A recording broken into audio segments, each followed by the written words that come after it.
10,000 people max or whatever. Now, keep y'all be so. I just really be talking and y'all be always stop. Like, why do y'all be doing this when y'all know? Anyway, and the reason why I'm saying it, y'all, not to like even be to be something shady, is because I realize people don't know the difference sometimes when people speak about a venue. You always need to know the capacity of the venue. For instance, stadium. Is a stadium seats like 50, 80, 85, thousand, right? Now, yeah, 80,000. Yeah, 80,000. Right. So that's a stadium. Okay. And then when you go to a festival, which a festival is a bunch of names on that thing selling those tickets, and we all come together as artists, and all our fans come together, and and those are those festivals, like a Rolling Loud, right? Now when you are headlining a festival, but at the same time though, festivals sometimes have different stages, so not necessarily everybody in the festival might be watching your particular show or whatever, but for the most part,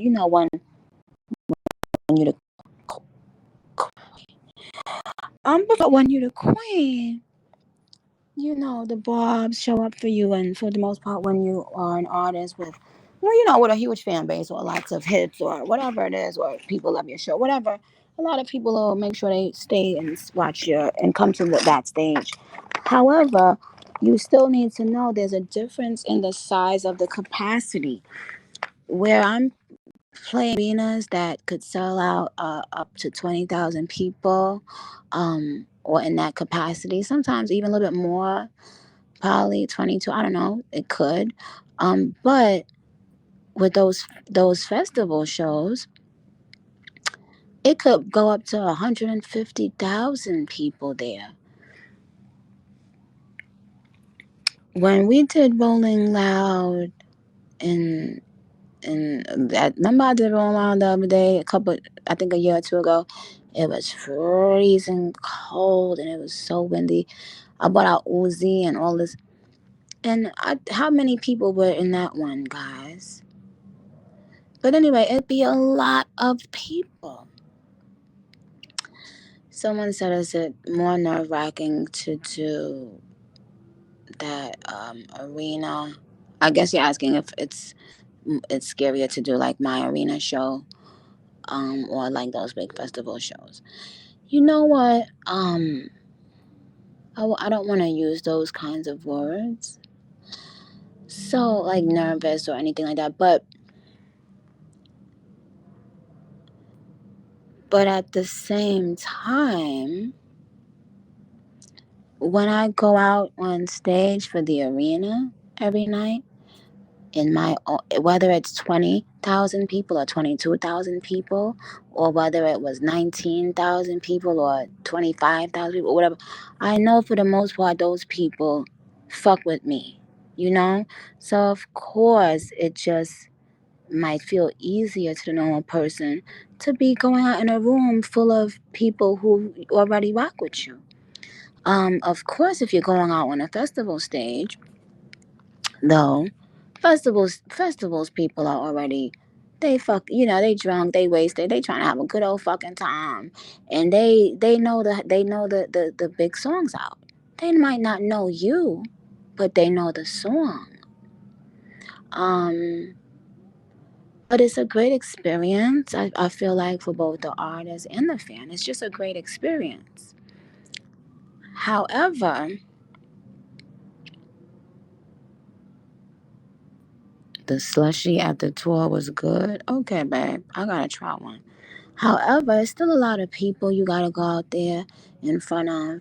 And the thing is, when you get on stage, people know the difference. Before you say a word, before you make a move, they know. They know. They know. They can feel it. It's all energy. Performing is all energy, giving and receiving pause.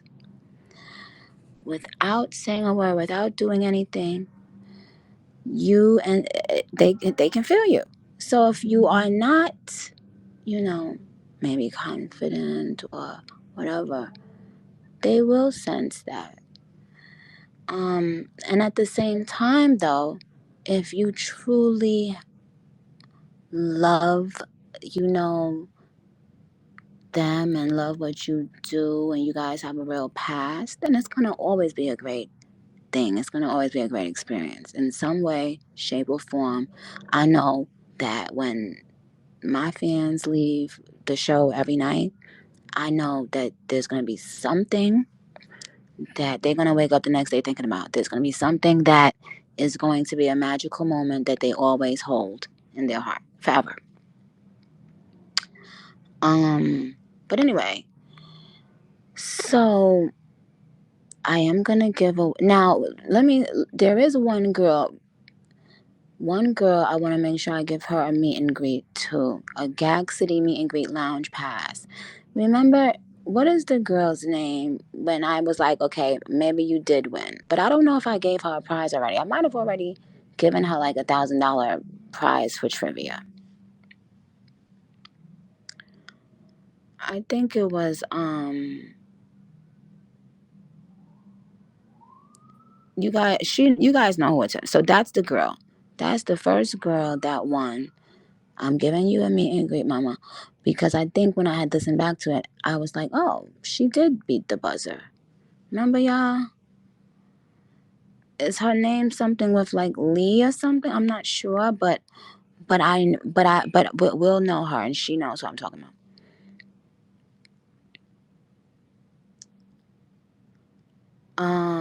Remember she was like, and I was like, after we got up, I was like, it sounded so cute, like it was like sounded like a 70s game show back in the days. We was like, okay, you ready? Da, da, da.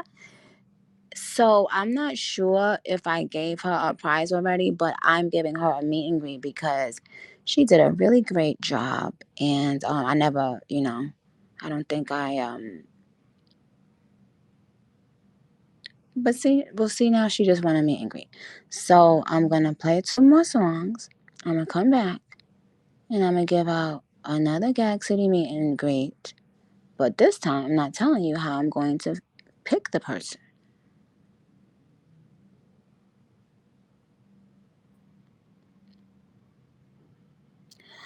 So, guys, what do you want to hear? Pick two songs that's your favorite songs right now. What's on your top? Bomb Bomb one for you. Um, my life. You know what too? With Falling for You, I love the rendition. When I heard it back now, um, I want to change the levels on like some of the new instruments that we added. So I'm gonna change certain things and probably have like Lucia's part come in a little bit later so that in the beginning of Falling for You it sounds more like the album one and then the other one sneaks up on you at the end and gets bigger. Pause. Um Cowgirl followed from Trini. My life. Why do y'all like my life so much? Like y'all love that song. I just played Pink Birthday. Okay, let me play the next two and then I'm gonna come back and we're gonna give out two more Gag City Lounge tickets, and then we're gonna go possibly buy.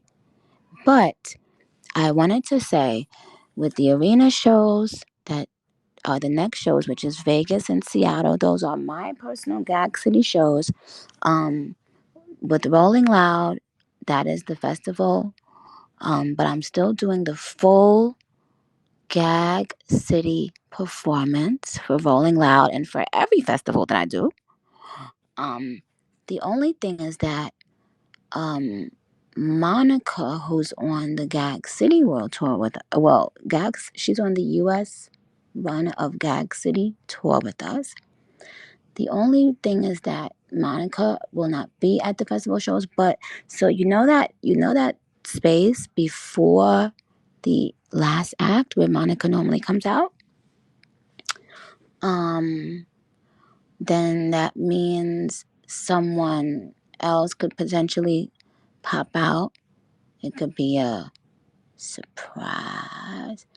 You never know. Or I could be like, nah.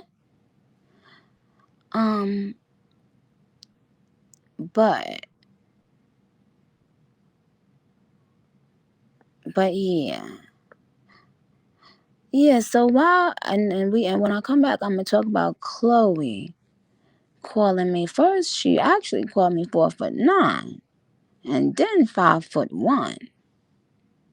Okay? And y'all know that I'm 5'3". Yet y'all continue with the lies. Anyway,